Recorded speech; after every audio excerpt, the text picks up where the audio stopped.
नाजरीन, मैं हूं तालिब हुसैन अपने प्रोग्राम तरक्की पसंद के साथ। पाकिस्तान इस वक्त अपनी तारीख के बदतरीन सैलाब से निपट रहा है। इस वक्त पाकिस्तान में शदीद बारिशें हो रही हैं। पाकिस्तान का कोई इलाका ऐसा नहीं जो बारिश और बारिश के बाद सैलाबी कैफियत से दो चार ना हो। बलूचिस्तान मजमूई तौर पर तबाह हो चुका है। कोई ज़िला बलूचिस्तान का ऐसा नहीं है जहाँ पर सैलाब ने मुतासर नहीं किया। ये सैलाब इस दफ़ा एक अनोखी नोयत का था। ये यकायक लोगों तक पहुँचता था। लोगों को उठने और संभलने का मौका भी नहीं मिलता था। ख़ास तौर पर कोहे सुलेमान रीजन में, जहाँ पहाड़ों की वजह से पानी इंतहाई तेज़ी के साथ मकीनों की तरफ पहुंचा और लोगों को संभलने का मौका ही नहीं मिला। इस वक्त 1000 से ज़ायद लोग सैलाब में अपनी जानें गंवा चुके हैं। गरीबों के मासूम बच्चे, जानवर, माल मवेशी, घर सब कुछ तबाह हो चुका है। बलूचिस्तान में इस वक्त इंतहाई बुरी कैफियत है। बलूचिस्तान का दीगर तमाम सूबों से राब्ता कट चुका है। बलूचिस्तान की आवाम इमदाद के मुंतज़र हैं और लोग इस वक्त भूखे मर रहे हैं, फाका कशी का शिकार हैं और उनकी इमदाद के लिए हुकूमतें मजमूई तौर पर फेल हो चुकी हैं। इसके साथ साथ अगर हम सिंध का जायज़ा लें, ना सिर्फ कराची, हैदराबाद जैसे बड़े शहर सैलाबी सूरत हाल से दो चार हैं। लोग घरों के अंदर महसूर हो चुके हैं, मकानात गिर रहे हैं, छत गिरने के वाक़यात से मुतअद्दिद लोग हलाक हो चुके हैं। इसके साथ साथ जो इंटीरियर सिंध है, जिसमें लाड़काना है, शिकारपुर है, नवाबशाह है, तकरीबन मजमूई तौर पे पूरा सिंध, अगर आप इस बेल्ट को इस निगाह से देखें कि मुल्तान से आगे डीजी खां, मुजफ्फरगढ़, राजनपुर, कश्मोर और इसके साथ साथ बलूचिस्तान का कोहे सुलेमान का सिलसिला और सिंध पूरा इस वक्त डूबा हुआ है। और उधर अगर हम KPK में निगाह दौड़ाएं तो वहाँ पर भी तमाम इलाके सैलाबज़दा हो चुके हैं। इसकी क्या वजूहात हैं, कैसे हुआ, वो एक अलग बात है, लेकिन इस वक्त पाकिस्तान एक आफत का शिकार है। 1000 से ज़ायद लोग हलाक हो चुके हैं। हुकूमत वक्त के पास ना इतने वसाइल हैं लोगों की मदद कर सकें और ना ही कोई संजीदगी पाई जाती है। इस वक्त मुल्क के अंदर जो सियासी बहरान है, हमारे सियासी लीडर्स जो अवाम के नुमाइंदा होने का दावा करते हैं, उनको अपने इख्तलाफात भूल कर जाकर रिलीफ कैंपेन चलानी चाहिए। इमरान खान साहब को भी चाहिए कि वो रोज़ रोज़ जो बयानात दागते हैं हुकूमत के ऊपर, जो है गोले बरसाते हैं, गोले बरसाने की बजाय आप आर्मी पे गोले बरसाने की बजाय, हुकूमत पे गोले बरसाने की बजाय मैदान में जाएं, लोगों को के लिए रिलीफ के इंतजाम करें। आप पहले भी रिलीफ कैंपेन में हिस्सा लेते रहे हैं, बेशुमार आपने रिलीफ कैंपेन किए हैं, हम आपको इस बात पे खराजे तहसीन भी पेश करते हैं, मगर आज फिर आवाम आपको पुकार रही है। इसके साथ साथ मरीम नवाज को भी चाहिए कि वो भी आगे बढ़े, जाकर सैलाबज़दगान की इमदाद करे, उनकी दिलजोई करे। शहबाज शरीफ, आसफ अली जरदारी, बिलावल भुट्टो जरदारी, तमाम सियासी लीडरान बशमूल मौलाना फजलुर रहमान, सबको चाहिए कि आगे बढ़कर सैलाबज़दान की इमदाद के लिए जो है वो लोगों को जोड़ें। हुकूमत वक्त का ये काम है कि वो लोगों को जोड़े और इसके साथ साथ तमाम सियासी क़यादत, चाहे वो अपोजिशन में है या हुकूमत में है, उन्हें आगे बढ़ चढ़ कर जो है इस रिलीफ कैंपेन में हिस्सा लेना चाहिए। देखिए, अगर एक तो मसला मुतासरीन की रिहेबिलिटेशन का है, उसके लिए भी आपको फंड चाहिए, ये एक अलग मामला है रिहेबिलिटेशन। दूसरा मामला ये है कि पाकिस्तान में ग़िज़ाई किल्लत पैदा हो जाएगी। गन्ने के खेत तबाह हो चुके हैं, कोई एक दो खेत की बात नहीं है, लाखों एकड़ अराजी के ऊपर गन्ना, कपास और दीगर इजनास जो है बिल्कुल मलिया मेट हो चुकी हैं। ये एक बहुत बड़ा नुक्ता है जो पाकिस्तान में ग़िज़ाई किल्लत का बायस बन सकता है।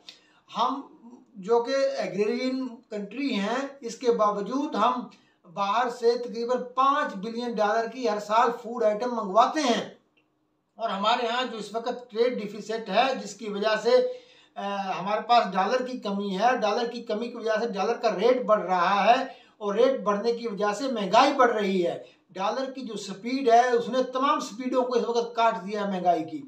आप देखें कि यही डॉलर जो आज से जो है 5 साल पहले, तकरीबन 4 साल पहले 2018 में 118-120 के करीब था और 2017 में जिस वक्त नवाज शरीफ साहब गए उस वक्त ये 100 के करीब था।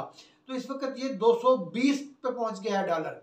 पिछले कुछ दिनों में डॉलर की प्राइस इंक्रीज हुई थी जो 245 तक गई थी, और वहाँ से ये वापस होकर 214 तक आई, और पिछले एक हफ्ते से मुसलसल फिर किल्लत हो गई है डॉलर की, और डॉलर की कीमत जो है वो बढ़ना शुरू हो गई है। इंटर बैंक के अंदर डॉलर आज 219 से 220 के करीब ट्रेड हुआ, और ओपन मार्केट में डॉलर जो है वो 229 तक पहुंच गया है।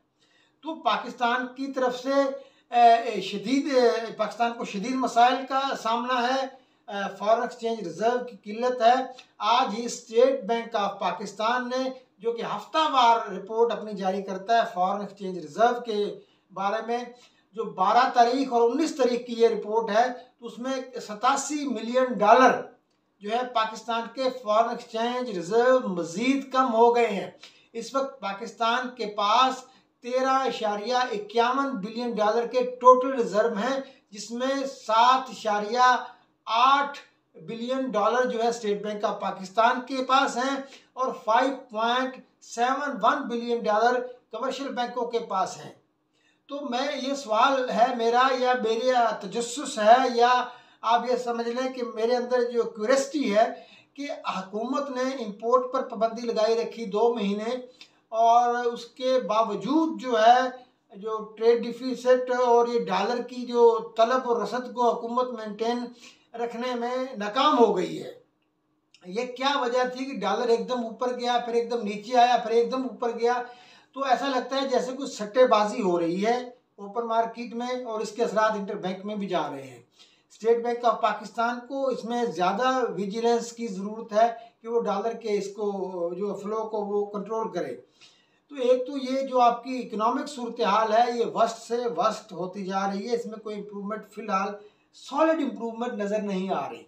ठीक है ना, मैं मायूस नहीं हूँ, लेकिन जो एक नेचुरल कंट्रोल है वो नज़र नहीं आ रहा इस वक्त जो है। और दूसरी तरफ जो सियासी बहरान है वो शदीद से शदीद होता जा रहा है। इमरान खान साहब ने अपने आप को फंसाया है, वो बयानात मुख्तलिफ डालते हैं, वो इसको कुश्ती समझते हैं सियासत की। उनके खिलाफ दहशतगर्दी की FIR हो चुकी है, सू मोटो एक्शन तौहीन अदालत के मामले पर हो चुका है, ज़ेबा चौधरी के मामले पर, और बेशुमार केसेस तोशाखाना और दीगर जो है फॉरेन फंडिंग, PTI की फंडिंग के हवाले से उनके खिलाफ दर्ज हो चुके हैं। अच्छा, इसमें देखिए, इस पर हम किसी और दिन भी बात करेंगे। इमरान खान की जो ज़मानतें हो रही हैं धड़ाधड़, वो कानून के शिकंजे में आ नहीं रहे, ना वो कानून को कुछ समझते हैं। आज भी इवन उन्होंने ज़मानत के बाद जो है अपनी वही बयान रिपीट किया जो कि उन्होंने उस दिन इस्लामाबाद रैली में किया था कि मैं तो कानूनी तौर पे उस जज के खिलाफ एक्शन लूँगा। आज उन्होंने उसकी वजाहत भी की, और वजाहत तकरीबन वही वजाहत थी जो उन्होंने उस दिन तकरीर की थी। तो उसमें उनका मौक़िफ़ में कोई फ़र्क नहीं आया। क्या उनके साथ जो जुडिशरी का गठजोड़ है माज़त के साथ, वो पूरा नज़र आ रहा है। वो इस तरीके से नज़र आ रहा है कि जादुल हसन साहब ने एक केस टेकअप कर लिया है, जो है वो अपना उसका जो इमरान खान की इलेक्टोरल रिफॉर्म वाला, जिसमें फॉर ओवरसीज पाकिस्तानीज़ के वोटों का मामला है। उसमें दोनों जजेस मुज़ाहिर नकवी और जनाब जादुल हसन साहब की अदावत तो बहुत पुरानी है ना PMLN से, और उस पर हम बहुत सारी बातें कर चुके हैं। तो वो उन्होंने टेकअप कर लिया। वो ओवरसीज़ को वोट का हक जो है वो उसके रिमार्क्स दिए कि होना चाहिए। मतलब इनको कौन समझाए भाई, ओवरसीज़ का वोट का हक तो ऑलरेडी मौजूद है, वो पोस्टल बैलेट के ज़रिए वोट भेज सकते हैं, वो यहाँ आकर भी वोट डाल सकते हैं। अगर आप बाहर पोलिंग स्टेशन बनेंगे, उनका एक अलग मैकेनिज्म है। शायद जिस वक्त तक हमारे यहाँ टेक्नोलॉजी इतनी तरक्की कर ले, पाकिस्तान उस काबिल हो जाए कि हम बाहर भी उसको कर लेंगे। अभी तो हमारे जो यहाँ इलेक्शन होते हैं उस पर धांधली के इल्ज़ाम रखते हैं, कभी किसी ने नताइज तस्लीम नहीं किए। तो ये बात होगी जादुल हसन साहब की। दूसरा, उन्होंने इसहाक डार का जो इश्तिहारी होने का केस है वो भी उन्होंने टेकअप कर लिया है, और इससे कोई खैर की उम्मीद नहीं है। दूसरी तरफ इमरान खान की घर बैठे ज़मानतें हो रही हैं। मतलब ये पाकिस्तान में ऐसा होता नहीं है, जो हाई कोर्ट से उनकी ज़मानत हुई, सुप्रीम कोर्ट से हुई, तो वो घर बैठे ही जो है उनकी ज़मानत हो गई। लाहौर में शाहिद वहीद साहब जो 4थे नंबर के जज हैं लाहौर हाई कोर्ट के, उन्होंने कल कहा कि तोशाखाना का केस में ज़मानत भी दे दी, और कहा कि वो शायद इमरान खान भूल गए होंगे, उन्होंने चैरिटी कर दी होगी उस फंड की, इसलिए उन्होंने डिस्क्लोज नहीं किया। भाई आप ये कैसे अज्यूम कर सकते हैं? कानून अज्यूम तो नहीं करता ना, कानून तो फैक्ट पे बात करता है। तो ये मामलात है इस वक्त जो सूरत हाल चल रही है सियासी। और दूसरी तरफ जो है हुकूमत के हालात इंतहाई वर्स्ट हैं। शहबाज शरीफ साहब मुकम्मल तौर पर नाकाम हो चुके हैं, वो वज़ीर आज़म लगते ही नहीं है किसी तरफ से। वो ऐसे ही लगता है जैसे किसी को नया नया नौकरी पे रखा गया और उसे 5-6 महीने समझ ही ना आए कि मैंने डाटा कहाँ से लेना है और किसको रिपोर्ट करना है, क्या तरीकाकार है नौकरी का। बिल्कुल वो नौकरी वाली बात है, इस वक्त वो नौकर है किसी के। और इसके साथ साथ जो परवेज़ लाई की तरफ से भी जो है वो शुरू हो गया है काम। उन्होंने राना सनाउल्लाह के खिलाफ एफआईआर गुजरात में दर्ज करा दी है, और उससे पहले जो मशहूद अहमद खान, अता तारड़ और मलक अहमद खान, उनके खिलाफ भी एफआईआर बना दी है। और इसी तरह केपी में जो एंटी पीटीआई कारकुनान हैं उनके खिलाफ एफआईआरें हो रही हैं। तो ये एक बड़ा तसादम नज़र आ रहा है पाकिस्तान के अंदर, बहुत बड़ी डिवीजन नज़र आ रही है। ये पॉलिटिकल डिवीजन, पॉलिटिकल इंस्टेबिलिटी जो है मुआशी अदम इस्तेहकाम की बुनियाद बनी हुई है इस वक्त। और ये जो पोलराइजेशन सियासत के अंदर है वो मुआशी बहरान को मज़ीद तेज़ करती जा रही है। तो एक तो ये बात हो गई। आज फ्लड की बात हमने कर ली। अच्छा, अब हम एक और बात करना चाहते हैं, वो कतर के हवाले से। वज़ीर आज़म साहब कल कतर गए, जिस पर इमरान खान ने तनकीद की कि इधर सैलाब आया हुआ है और जो वज़ीर आज़म उधर चला गया मांगने। तो भाई एक दिन के लिए गए हैं, अब वज़ीर आज़म है वो एक दिन गए हैं, दूसरे दिन वापस आ गए हैं। तो ये पाकिस्तान को इसकी ज़रूरत थी, उसे जाना चाहिए था। बाकी रही कि प्राइम मिनिस्टर अकेला हुकूमत नहीं होता, 20-25-30 बल्कि 60 वज़रा है भाई। और इसके अलावा जो आपकी हुकूमत के जो ऑर्गन हैं, सेक्रेटरीज़ हैं, मुख्तलिफ महकमे हैं, वो पाकिस्तान के अंदर मौजूद हैं। वज़ीर आज़म ने कोई डंडा लेके तो काम नहीं करवाना ना। मतलब ये जो महकमे हैं, ये ठीक है वज़ीर आज़म ने इन्फोर्स करना है, लेकिन ये महकमे हैं जो इनकी तो जिम्मेदारी है ना, इनको खुद से टेकअप करनी चाहिए चीज़ें। अच्छा जी, बात ये हुई है कि कतर गए हैं वज़ीर आज़म, और वहाँ पर बड़ी अच्छी उनकी मुलाकात रही। $3 बिलियन की इन्वेस्टमेंट जो है कतर पाकिस्तान के अंदर करेगा। और वो अभी जो उन्होंने बताया है कि वो इस्लामाबाद एयरपोर्ट और कराची एयरपोर्ट के हवाले से इन्वेस्टमेंट करेंगे। अभी मज़ीद इन्वेस्टमेंट और कहाँ होगी, इसकी फ़र्दर डिटेल्स कहीं से मुझे नहीं मिली। मैंने बिज़नेस रिकॉर्डर भी देखा था, मैंने डॉट भी देखा है। तो अभी इसमें ये 3 बिलियन इन्वेस्टमेंट कहाँ होगी, ये पैसे कब तक पाकिस्तान में आएंगे, किस तरीके से आएंगे, क्या कोई कंपनी बनेगी या कोई ज़मीन उनको यहाँ पे दी जाएगी, या कोई मतलब क्या दिया जाएगा उनको, कोई पीआईए दी जाएगी, स्टील मिल दी जाएगी, है जी। कोई ऐसी चीज़ें जो है या तो हिडन है, उनका पता अभी नहीं चल रहा। पाकिस्तान के कतर के साथ बहुत अच्छे रिलेशन है, ख़ासतौर पे शरीफों के बहुत अच्छे रिलेशन हैं। आपको कतरी ख़त भी याद होगा, जब शरीफों को बचाने के लिए कतरी ख़त आया था। उससे पहले आपको सैफुर रहमान याद होंगे। सैफुर रहमान के जो कतरी शाही ख़ानदान के साथ बहुत गहरे ताल्लुकात हैं, उनके साथ उनके बिज़नेस हैं सैफुर रहमान साहब के। और सैफुर रहमान की बेटी जो है वो मरियम सफदर के बेटे जुनेद सफदर के साथ ब्याही गई है।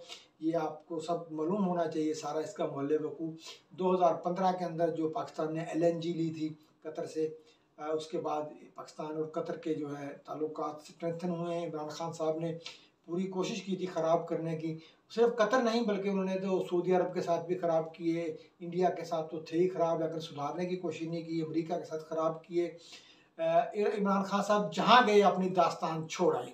ये उनका एक जो है, आपको याद होगा वो जहाज़ दिया था सऊदी MBS ने, मोहम्मद बिन सलमान ने, और फिर वापस ले लिया था इमरान खान की बोंगी की वजह से। तो एक तो ये जी कतर का जो दौरा है वो कामयाब रहा है। अब इसके समरात कब तक आएंगे ये हमें देखना है। और एक और जो चीज़ हुई है, 3 से 4 हज़ार टन 3 से 4 हज़ार टन जो है वो जो LPG गैस है वो कतर पाकिस्तान को योमिया जो है देगा।